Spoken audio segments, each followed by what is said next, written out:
Ladies and gentlemen, let me talk to you for a moment. If you ever find yourself alone, sitting quietly, and you start talking to yourself, I want you to hear me clearly right now.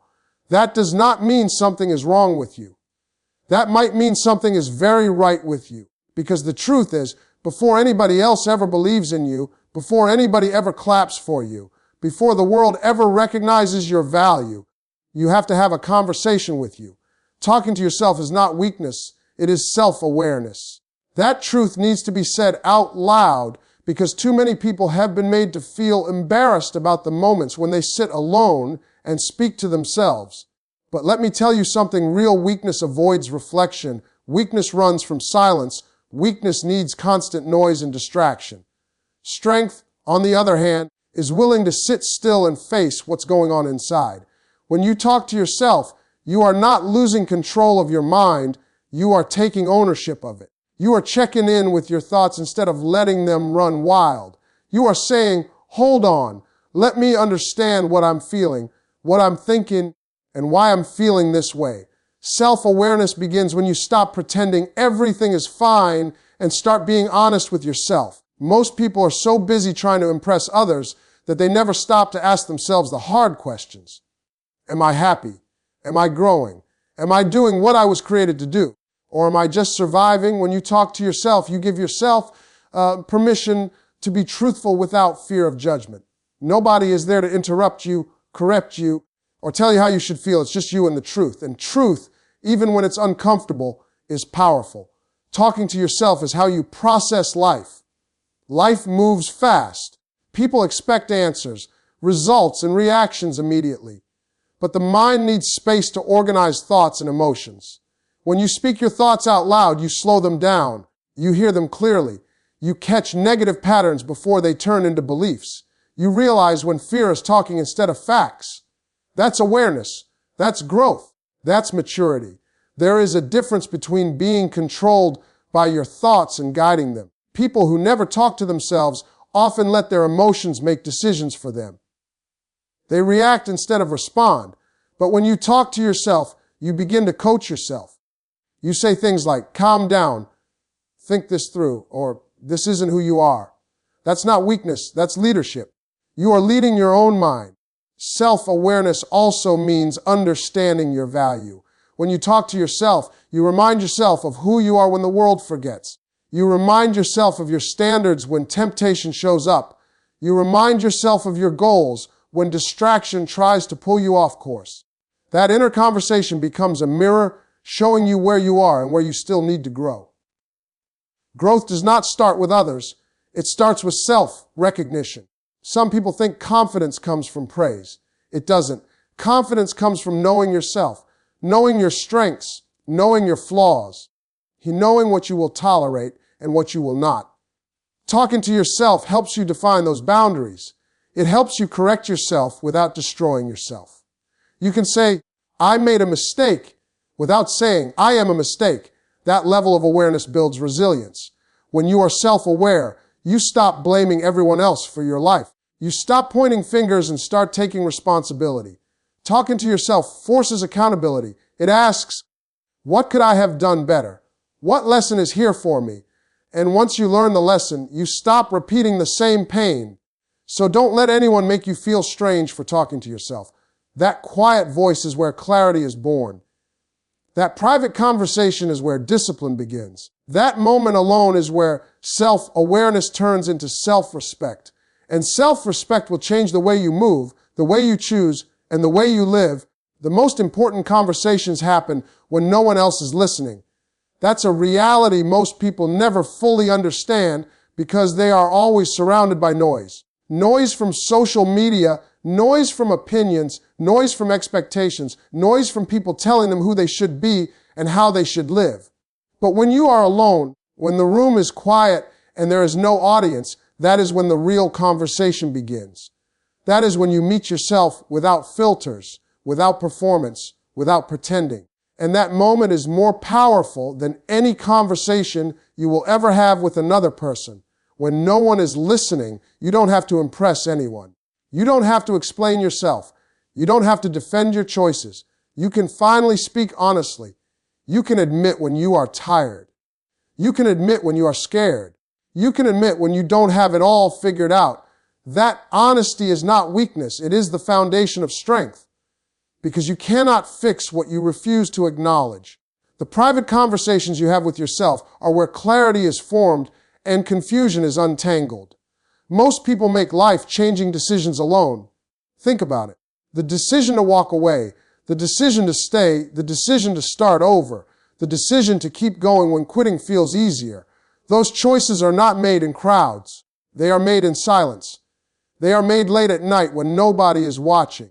They are made in moments when you talk yourself through fear and remind yourself of what really matters. That is why those conversations carry so much weight. They shape your direction long before the world sees the result. When you talk to yourself in private, you are rehearsing your future. You are preparing your mind for challenges that haven't arrived yet. You are saying, when this happens, this is how I will respond. You are training your thoughts to choose discipline over impulse, purpose over pleasure, growth over comfort. No one hears it, but it works. And when pressure comes, you don't panic because you've already talked yourself through it. The danger is not talking to yourself. The danger is letting negative voices talk to you without response. When no one else is around, doubt gets loud. Fear starts listing all the reasons you might fail. Past mistakes try to remind you of who you used to be. If you stay silent in those moments, those voices win. But when you speak back, when you challenge those thoughts, you take control. You say, that was then, this is now. You say, I'm still learning. You say, I'm not finished yet. That conversation can save you. Some of the strongest encouragement you will ever receive will not come from a friend, a family member, or a motivational speaker. It will come from you in a quiet moment, choosing not to give up, choosing to believe again, choosing to stand back up even when no one is there to see it. That kind of encouragement builds character. It builds confidence that doesn't depend on applause. Private conversations also reveal your priorities. When no one is listening, you discover what you truly want, not what you've been told to want. You realize which dreams are yours and which ones you borrowed to please others. You confront the truth about where you are wasting time and where you need to focus. That awareness can be uncomfortable, but it is necessary. Growth always starts with truth. The world sees the outcome, but it never sees the preparation. It sees the success, but not the nights you talked yourself out of quitting. It hears the confidence, but not the private moments when you had to remind yourself who you are. Those unseen conversations are shaping your discipline, your mindset, and your future. So when you find yourself alone, don't rush to fill the silence. Use it.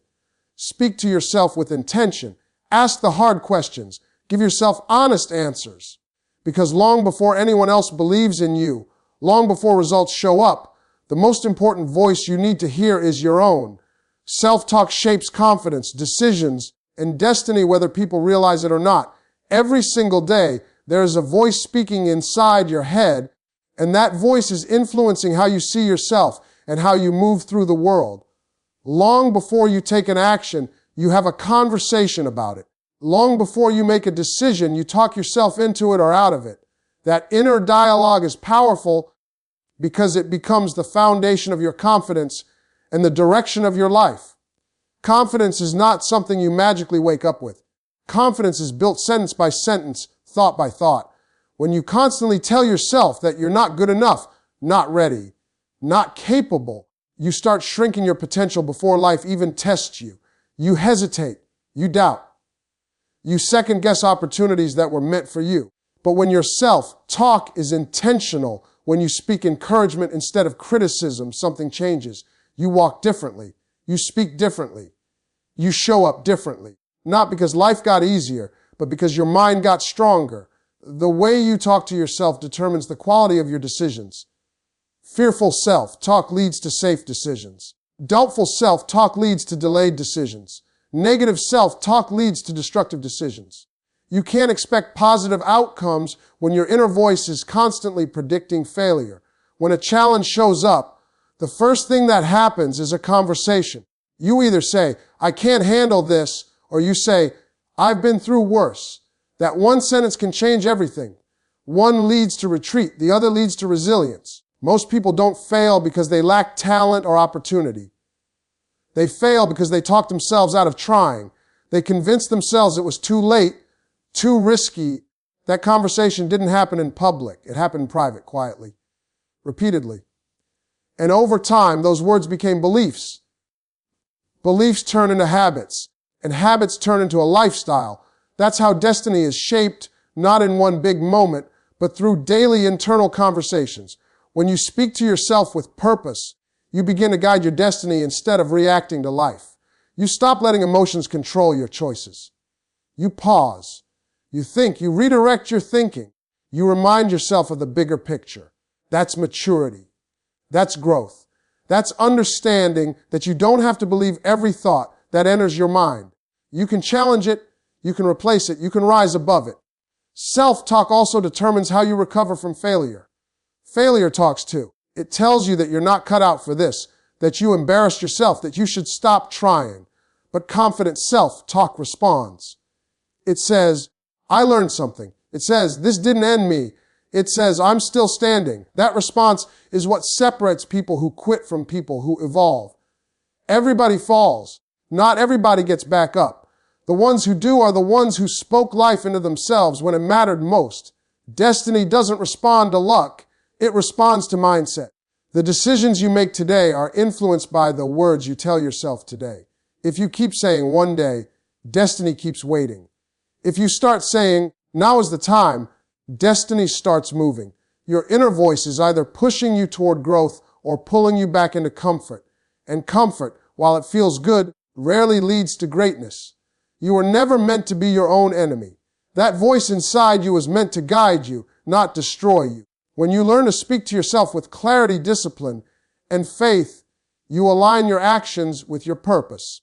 You stop making choices based on fear and start making choices based on vision. And over time, those choices begin to shape a life that looks nothing like your doubts and everything like your potential. So pay attention to how you talk to yourself. Those words are not harmless. They are instructions. And whatever instructions you keep repeating, your life will eventually follow. Strong people coach themselves before the world does. That idea separates those who grow from those who stay stuck waiting for instructions, approval, or rescue. Life does not come with a personal trainer, a constant cheerleader, or a step-by-step guide. Most of the time you are on your own, facing choices, pressure, and uncertainty. In those moments, the people who rise are not always the most talented or the most supported, but the ones who learned how to talk to themselves with discipline and direction. Coaching yourself means you don't wait for someone else to tell you what needs to be fixed.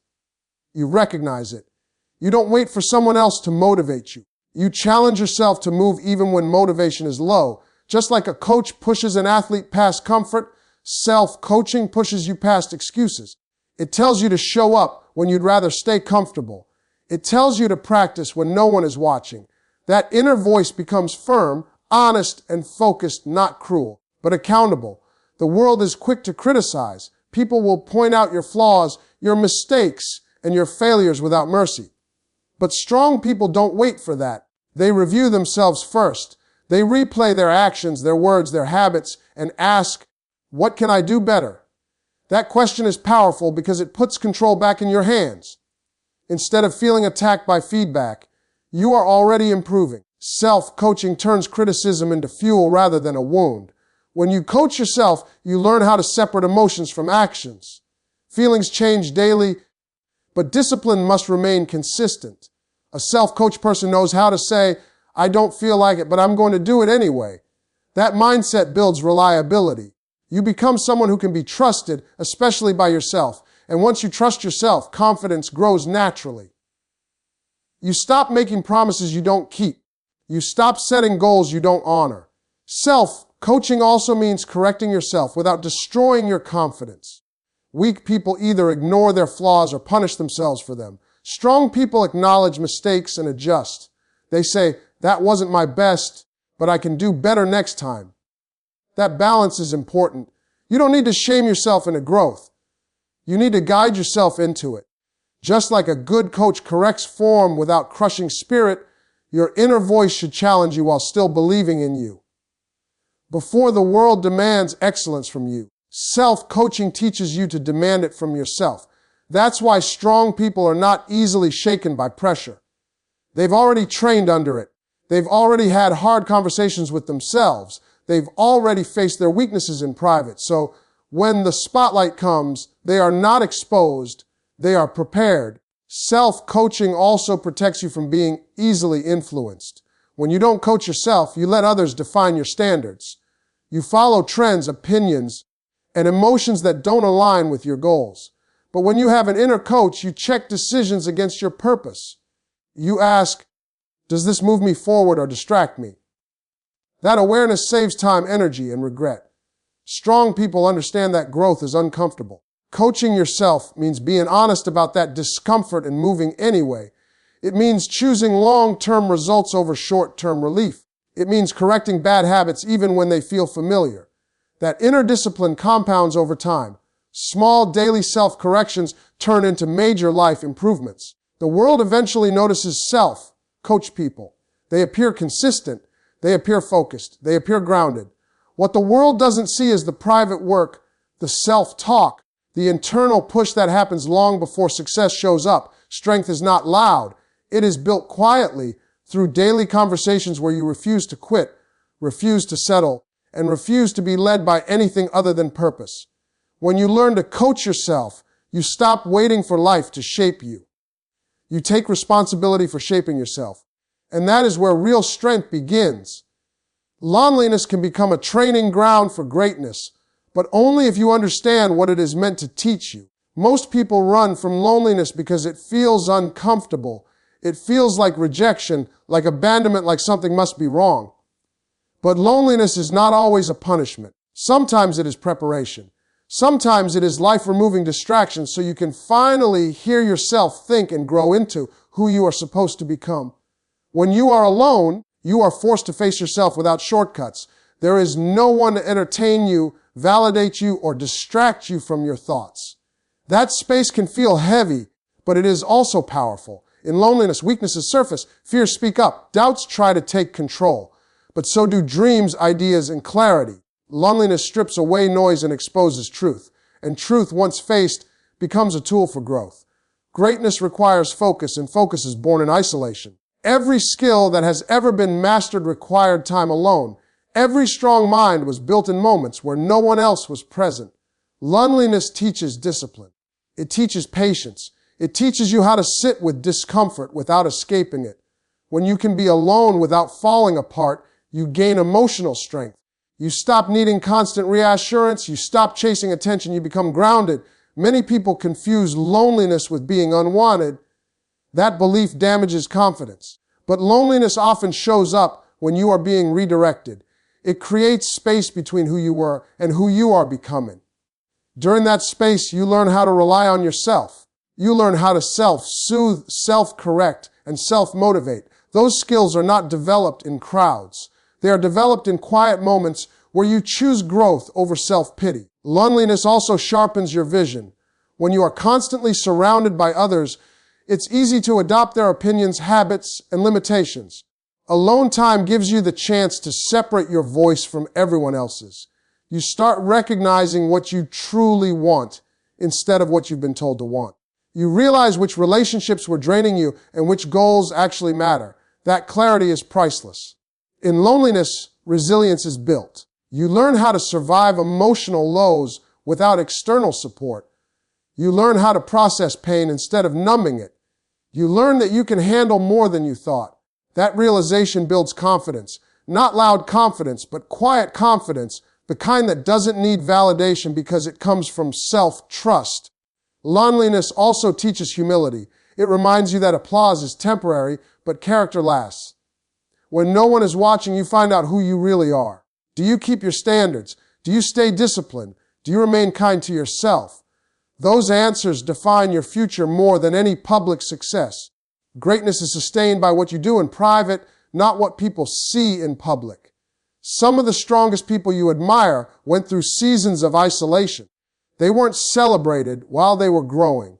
They weren't supported while they were preparing. They were alone, building skills, sharpening their mindset, and strengthening their spirit. That isolation wasn't accidental. It was necessary. You cannot carry greatness with a weak foundation, and loneliness helps build that foundation. Loneliness trains you to listen. It teaches you to observe instead of react. It slows you down so you can understand patterns, mistakes, and opportunities. In that stillness, wisdom develops. You stop making impulsive choices. You start making intentional ones. You become more selective with your energy, your time, and your relationships. When loneliness is embraced instead of resisted, it transforms. It stops feeling like emptiness and starts feeling like space. Space to heal, space to learn, space to grow, space to prepare. And when you eventually step back into the world, you don't return as the same person. You return stronger, clearer, and more grounded. Greatness is not born in comfort. It is shaped in silence, refined in solitude, and strengthened in moments when you choose to rise instead of retreat. Loneliness, when used correctly, does not break you. It builds you.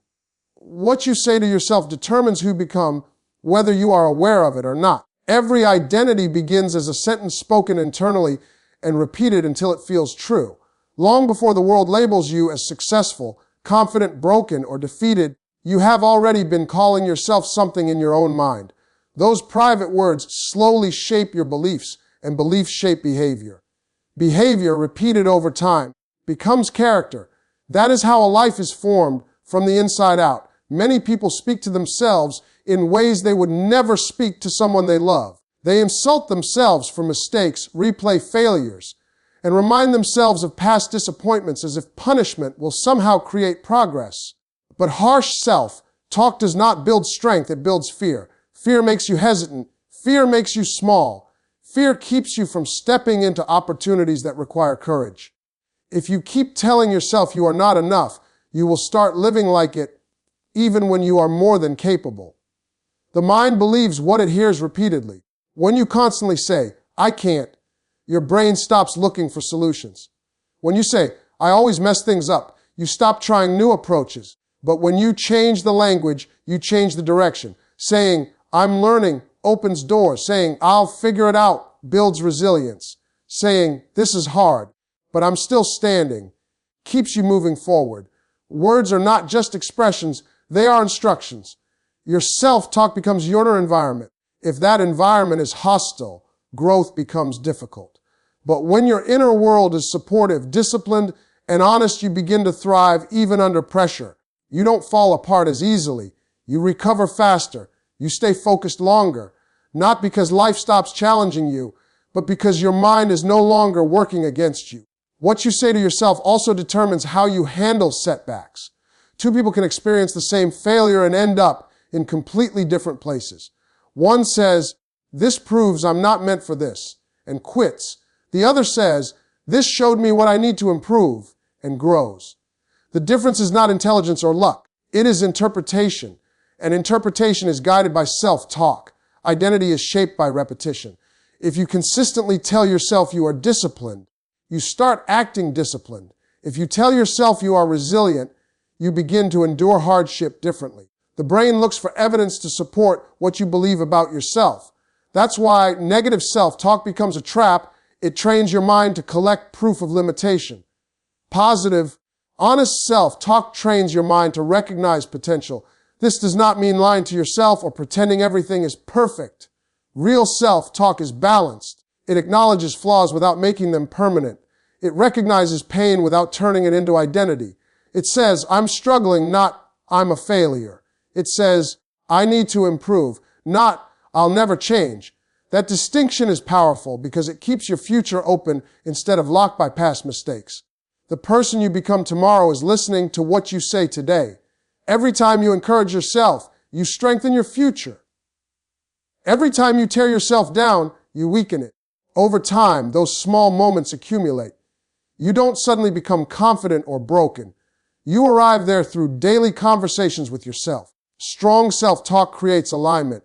Your thoughts, actions, and values begin to match. You stop betraying yourself for approval. You stop shrinking to fit spaces that don't honor you. You make decisions that reflect self-respect. And when you respect yourself, others feel it. Not because you announce it, but because it shows in how you move, speak, and choose. You are always becoming something. The question is not whether change is happening, but who is guiding it. If you don't choose your words intentionally, old fears and old wounds will choose them for you. But when you take responsibility for how you speak to yourself, you take responsibility for who you are becoming. And that is where real transformation begins.